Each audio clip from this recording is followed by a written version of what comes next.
Assalamualaikum warahmatullahi wabarakatuh. Selamat pagi teman-teman semua dan Budian. Kami dari kelompok 6 akan mempresentasikan hasil diskusi kami dengan materi judul pada hari ini yaitu Mikroba 2. Nah, sebelumnya perkenalkan dari kelompok kami terdiri dari Anissa Rahma dengan NPM 024, kemudian Monika Wijaya dengan NPM 055, serta Clarissa Febri dengan NPM 078. Oke, submateri yang akan dipelajari pada hari ini yang pertama ada bioremediasi, yang kedua ada biodegradable plastik, dan yang ketiga ada biorecycling waste. Nah, untuk materi bioremediasi akan dibacakan oleh Mbak Anissa Rahma. Dipersilakan. Oke, baik. Di sini saya akan menjelaskan mengenai materi bioremediasi. Nah, apa sih bioremediasi itu? Nah, bioremediasi ini merupakan penggunaan agen-agen biologik untuk menetralkan tanah dan air tercemar menjadi zat-zat yang tidak berbahaya bagi lingkungan atau kesehatan manusia. Nah, agen-agen biologi yang dipakai itu berupa enzim, sel-sel mikroba, atau tanaman. Pada saat proses bioremediasi berlangsung, enzim-enzim yang diproduksi oleh mikroorganisme itu mampu memodifikasi menjadi polutan yang beracun, menjadi kurang beracun. Jadi sebelumnya mikroorganisme tersebut itu kan polutan beracun, lalu menjadi kurang beracun dengan cara mengubah struktur kimia polutan tersebut. Nah, beberapa eksoenzim yang digunakan dalam bioremediasi itu ada esterase, acilamidase, fosfatase, liase, lipase, protease, dan fenoloksidase. Nah, perlu diketahui ya bahwa bioremediasi ini itu dapat dilakukan dengan penambahan mikroba seperti jamur dan bakteri yang dicampur ke dalam tanah atau air. Nah, prosesnya itu sederhana ya, itu disebut bioaugmentasi dan sangat efektif untuk memperbaiki kondisi dengan waktu yang cepat. Oke, selanjutnya itu kita akan membahas mengenai kondisi-kondisi kritis apa aja untuk bioremediasi. Nah, kondisi-kondisi kritis itu ada apa aja? Nah, satu ada host kontaminan mikroba, lalu ada mikroba parasit, ada oksigen, ada air, ada karbon, ada temperatur atau suhu, ada nutrisi, dan ada proporsi asam dan alkali. Nah, itu tadi merupakan kondisi-kondisi kritis pada proses bioremediasi. Lanjut tentang tujuan bioremediasi. Apa sih tujuan bioremediasi? Nah, jadi tujuan utama dari bioremediasi itu adalah meningkatkan mekanisme alami dan meningkatkan biodegradasi untuk mempercepat pemilihan kontaminasi. Seperti pada pengertian di atas tadi ya. Lalu untuk kelebihan dan kekurangannya, jadi bioremediasi ini memiliki kelebihan dan juga memiliki kekurangan. Nah, apa aja nih ya kelebihan dari bioremediasi? Nah, kelebihan dari bioremediasi itu ada satu, biayanya itu relatif murah, jadi hemat. Lalu ada hasil produk akhir umumnya tidak beracun. Jadi hasil akhir dari bioremediasi ini itu tidak beracun. Lalu peralatan yang diperlukan itu lebih sederhana, jadi lebih mudah dilakukan karena peralatannya itu sederhana. Lalu bahan kontaminan terdegradasi tidak hanya dipindahkan ke media lingkungan yang berbeda. Lalu terakhir ini penerapan ke lingkungan terkontaminasi itu lebih mudah. Jadi dengan bioremediasi ini kita bisa menerapkan konsep ini ke lingkungan itu lebih mudah. Nah, itu tadi adalah kelebihan bioremediasi. Jadi kenapa bioremediasi pantas digunakan? Itu karena memiliki kelebihan-kelebihan tadi. Baik, selanjutnya itu kelemahan ya. Setiap kelebihan pasti punya kelemahan. Nah, kelemahan apa sih dari bioremediasi ini? Nah, kelemahan dari penerapan bioremediasi ini antara lain satu, memerlukan waktu yang sedikit lama. Meskipun biayanya itu relatif murah, tapi waktu yang diperlukan untuk proses bioremediasi ini cukup lama. Lalu prosesnya dinamis atau sulit untuk memprediksi efektivitas selanjutnya. Lalu hanya terbatas pada tempat yang tercemar saja. Jadi bioremediasi ini dapat dilakukan hanya pada tempat yang tercemar. Keempat, itu terbatas karena perlakuan waktu. Jadi waktu menjadi faktor utama ya yang menjadi kelemahan dari bioremediasi. Lalu keberhasilannya sangat tergantung pada populasi mikroba dan faktor lingkungan seperti suhu, pH, dan lain-lain. Jadi pada bioremediasi ini tuh berhasil atau tidaknya itu tergantung pada faktor-faktor lingkungan ya, pada populasi mikroba. Nomor 6 itu ada kemungkinan tidak mengurangi konsentrasi bahan kontaminan pada level yang diinginkan, sehingga pada bioremediasi ini tidak ada kemungkinan bahan kontaminan itu berkurang konsentrasinya, jadi tetap ya tidak sesuai dengan yang kita inginkan, itu kelemahannya. Lalu membutuhkan pengawasan yang lebih. Jadi pada bioremediasi ini kita membutuhkan pengawasan yang lebih, kita butuh banyak mengawasi ya pada proses ini agar berhasil. Nah, kelemahannya itu yaitu membutuhkan pengawasan yang lebih, yang intens gitu. Nah, setelah kelebihan dan kekurangan, ini ada teknologi apa aja ya yang ada pada bioremediasi. Nah, teknologi bioremediasi ini ada dua jenis ya, ada teknologi ex situ dan teknologi in situ. Teknologi ex situ itu merupakan pengelolaan yang meliputi pemindahan secara fisik bahan-bahan yang terkontaminasi ke suatu lokasi untuk penanganan lebih lanjut. Nah, apa sih contoh dari teknologi ex situ itu?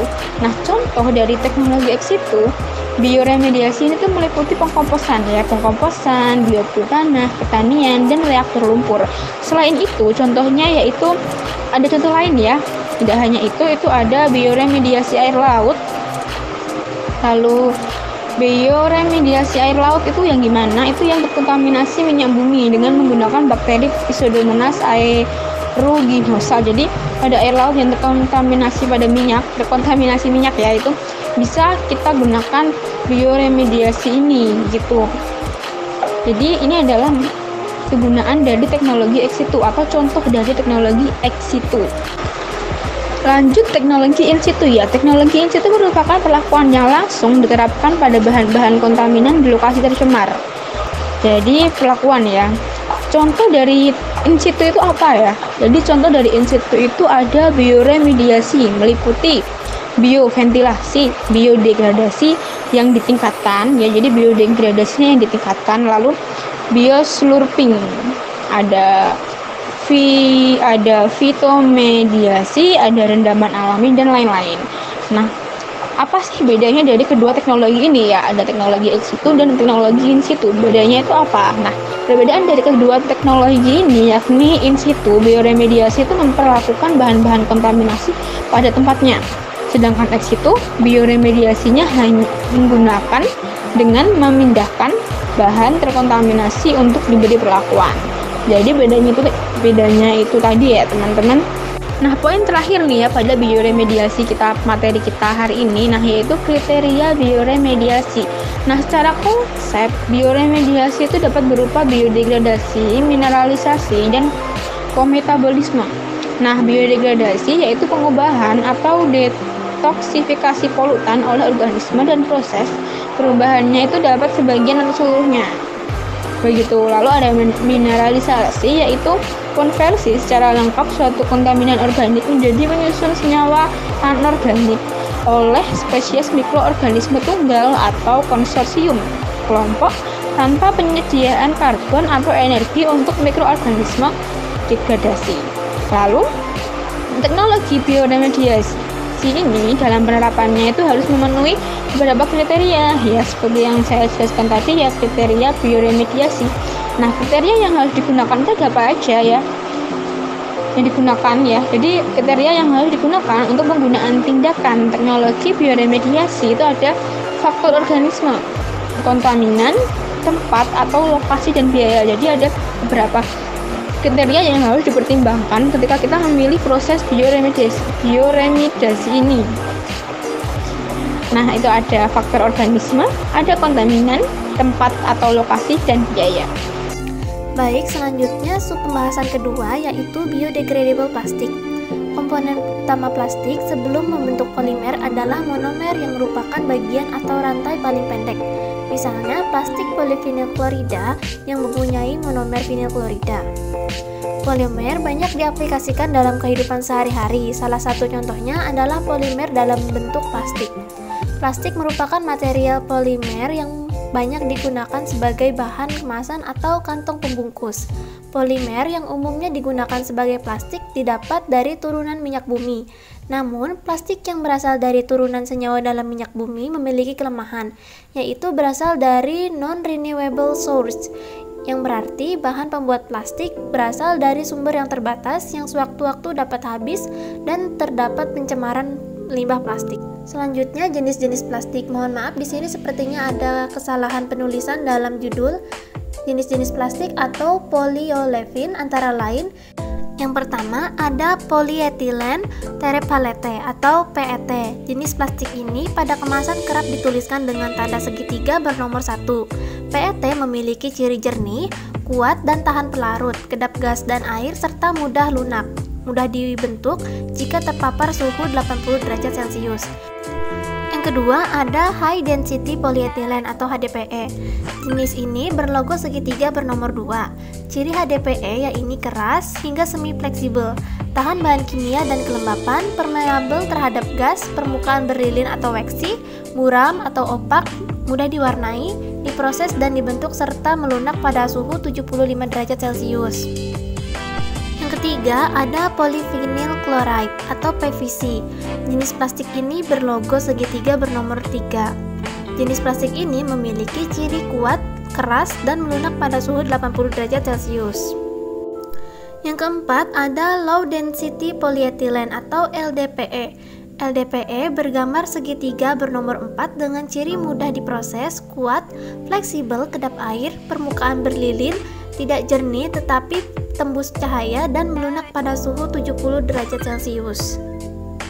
Yang kelima ada polypropylen atau PP. Digambarkan dengan logo segitiga bernomor 5. Berciri-ciri keras tapi fleksibel, kuat, permukaan berlilin, tidak jernih tapi tembus cahaya, tahan terhadap bahan kimia, panas dan minyak, serta melunak pada suhu 140 derajat Celcius. Yang keenam ada polystyrene atau PS. Jenis ini berlogo segitiga bernomor 6, memiliki ciri kaku, getas, buram, terpengaruh lemak dan pelarut, mudah dibentuk dan melunak pada suhu 95 derajat Celcius. Yang ketujuh ada polikarbonat atau PC. Ditandai dengan logo segitiga bernomor 7 pada kemasan dengan ciri tidak mudah pecah, ringan, jernih, serta termal sangat stabil. Migran yang diwaspadai yaitu residu bisphenol A atau BPA dengan bahaya endokrin disruptor. Selanjutnya yang kedelapan ada peralatan makan melamin. Ada dua jenis melamin, yaitu melamin formaldehid yang berikatan kuat sehingga formaldehid tidak mudah lepas, dan urea formaldehid yang berikatan tidak kuat dan mudah melepaskan formaldehid. Peralatan ini memiliki ciri keras, kuat, mudah diwarnai, bebas rasa dan bau, tahan terhadap asam dan alkali. Migran yang perlu diwaspadai yaitu monomer formaldehid, monomer melamin, dan bahayanya karsinogen kelas 1, iritatif, dan kerusakan ginjal. Penggunaan plastik sebagai bahan pengemas menghadapi berbagai persoalan lingkungan, yaitu menyebabkan pencemaran dan kerusakan bagi lingkungan. Untuk mengurangi pencemaran lingkungan dari limbah plastik, maka biodegradable plastik menjadi salah satu solusi untuk mengatasi masalah ini. Plastik biodegradable adalah plastik yang dapat digunakan layaknya seperti plastik konvensional, namun akan hancur terurai oleh aktivitas mikroorganisme, dan hasil akhirnya adalah air dan gas karbon dioksida setelah habis terpakai dan dibuang ke lingkungan. Oke, selanjutnya adalah bahan dasar pembuatan biodegradable plastik. Nah, di sini ada 3 kelompok biopolimer nih teman-teman yang menjadi bahan dasar dalam pembuatan biodegradable plastik. Antara lain yang pertama, ada campuran biopolimer dengan polimer sintetis, di mana film jenis ini dibuat dari campuran granula pati sekitar 5 hingga 20% dan polimer sintetis serta bahan tambahan berupa prooksidan dan autooksidan. Nah, komponen ini memiliki angka biodegradabilitas yang rendah serta biofragmentasi yang sangat terbatas. Kemudian yang kedua yaitu polimer mikrobiologi atau polyester, di mana jenis biopolimer ini dihasilkan secara bioteknologis atau fermentasi dengan mikroba genus Alcanigenes. Yang ketiga yaitu polimer pertanian, di mana jenis ini tidak dicampur dengan bahan sintetis dan diperoleh secara murni dari hasil pertanian. Kemudian ada tahapan dalam pembuatan bioplastik. Yang pertama yaitu pensuspensian bahan dalam pelarut. Nah, pembuatan larutan film ini diawali dengan pensuspensian bahan dalam pelarut seperti etanol, air, atau bahan pelarut lain. Kemudian dilanjutkan dengan penambahan plastiziker. Nah, plastiziker ini ditambahkan untuk memperbaiki sifat mekanik, yaitu memberikan fleksibilitas pada sebuah polimer film sehingga film lentur ketika dibengkokkan, tidak mudah putus, dan pastinya kuat. Nah, tahap ketiga yaitu pengaturan suhu. Nah, pengaturan suhu pada pembuatan edible film ini bertujuan untuk membentuk pati tergelatinisasi yang merupakan awal pembentukan film. Dan pada tahap terakhir yaitu pengeringan yang bertujuan untuk menguapkan pelarut sehingga diperoleh film. Nah, yang terakhir materi ketiga yaitu biorecycling waste. Biorecycling waste merupakan daur ulang biolimbah yang berkontribusi pada perlindungan iklim jika metana yang digunakan selama fermentasi ini digunakan dalam produksi energi. Nah, dalam biorecycling waste ini terdapat teknologi yang berbasis biologi nih teman-teman. Yang pertama ada composting. Composting ini ditunjukkan untuk menghasilkan produk yang dapat memperbaiki sifat tanah. Pengkomposan juga dapat dilakukan dengan menggunakan oksigen yaitu aerob dan tanpa oksigen yaitu anaerob. Pengomposan aerobik lebih banyak dilakukan karena tidak menimbulkan bau, waktu pengomposan lebih cepat, temperatur proses pembuatannya tinggi, sehingga dapat membunuh bakteri patogen dan telur cacing yang menjadikan kompos yang dihasilkan pun lebih higienis. Nah, terdapat 4 tahap nih dalam pengkomposan, antara lain yang pertama yaitu persiapan, kemudian dekomposisi, selanjutnya pasca proses, dan terakhir yaitu pemasaran. Adapun faktor yang berpengaruh dalam proses pengkomposan, yang pertama itu ada bahan yang dikomposkan, kemudian mikroorganisme, selanjutnya senyawa kimia, kemudian rasio karbon per nitrogen, kemudian ada ketersediaan oksigen, pH, dan juga temperatur. Selanjutnya, teknologi yang kedua yaitu anaerobic digestion atau AD. Teknologi ini merupakan yang dapat dihasilkan energi dari material organik yang terdapat dalam sampah atau limbah.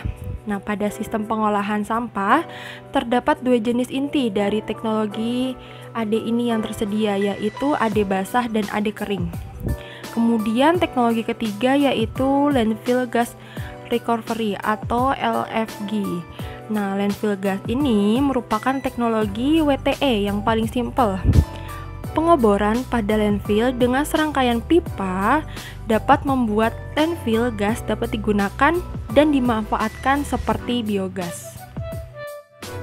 Oke teman-teman, sekian presentasi dari kelompok 6. Apabila ada ucapan yang kurang berkenan, kurang lebihnya mohon maaf. Wassalamualaikum warahmatullahi wabarakatuh. Selanjutnya kita next diskusi di Elita ya teman-teman. Terima kasih.